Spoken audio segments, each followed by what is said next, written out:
Secondo gli esperti, il passato è costituito essenzialmente da templi, tombe, statue di dei e Madonne col bambino. Ma non dicono che i templi forse non erano templi e di sicuro non furono fatti con lo scalpello, che le tombe erano di diverse dimensioni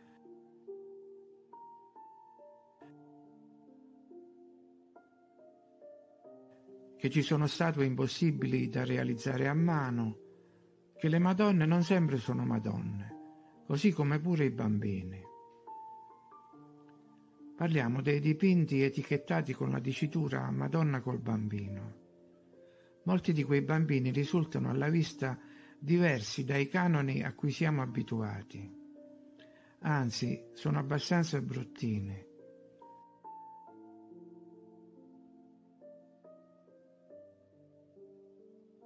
Non solo, ma vengono anche ritratti in comportamenti poco consoni. E se poi rappresentano la figura di Cristo, perché i pittori non hanno cercato di rendere a quei bambini il merito di comparire belli? In genere tutti i bambini sono belli, e anche se non lo fossero del tutto, i pittori avrebbero potuto farli apparire tali, almeno per ringraziarsi il committente, o, nel caso si fosse trattato della figura di Cristo, per incoraggiare i fedeli alla devozione.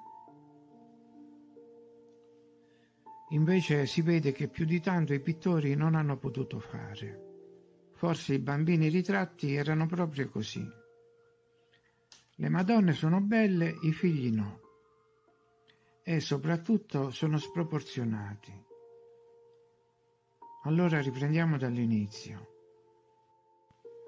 Per prima cosa, siamo sicuri che questi dipinti siano proprio del periodo a cui sono stati attribuiti, del 1600 per esempio, e non invece solo del 600 dalla nascita di Cristo, come ancora una volta sembra indicare una data, proprio su un dipinto con un bambino. Quindi già potremmo dire di avere una data incerta. Ora vediamo che alcuni atteggiamenti o pose dei bambini ritratti non sembrano proprio dei comportamenti infantili. Alcuni si mostrano poco rispettosi e lo fanno come se sapessero bene quello che fanno. Altri sembrano molto consapevoli di quanto accade intorno a loro, al punto da lasciare perplessi i presenti.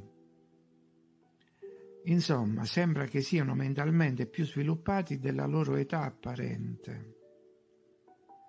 Alcuni hanno confidenza con i libri, altri danno dimostrazione di grande religiosità, consapevolezza e intelligenza. Anche nell'aspetto fisico cogliamo delle stonature. Alcuni bambini sono già calvi, altri hanno visi raggrinziti, ma è nella loro taglia che abbiamo la maggiore conferma della loro diversità.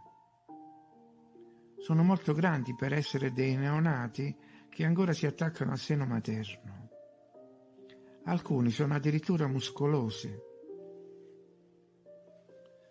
Tutti trattano le madri come se fossero al loro servizio, per cui si può anche supporre che queste ultime siano solo madri adottive o balie. E, se sono balie, di chi erano figli quei bambini? Ecco la teoria alternativa. Erano i figli dei giganti, una volta re e legislatori, ma che ora, per qualche motivo sconosciuto, erano in via di estinzione. I bambini erano stati risparmiati in qualche modo dal destino dei padri e ora erano diventati come tutti gli orfani dopo le tragedie, piccoli e grandi sopravvissuti con qualcuno che si occupava di loro.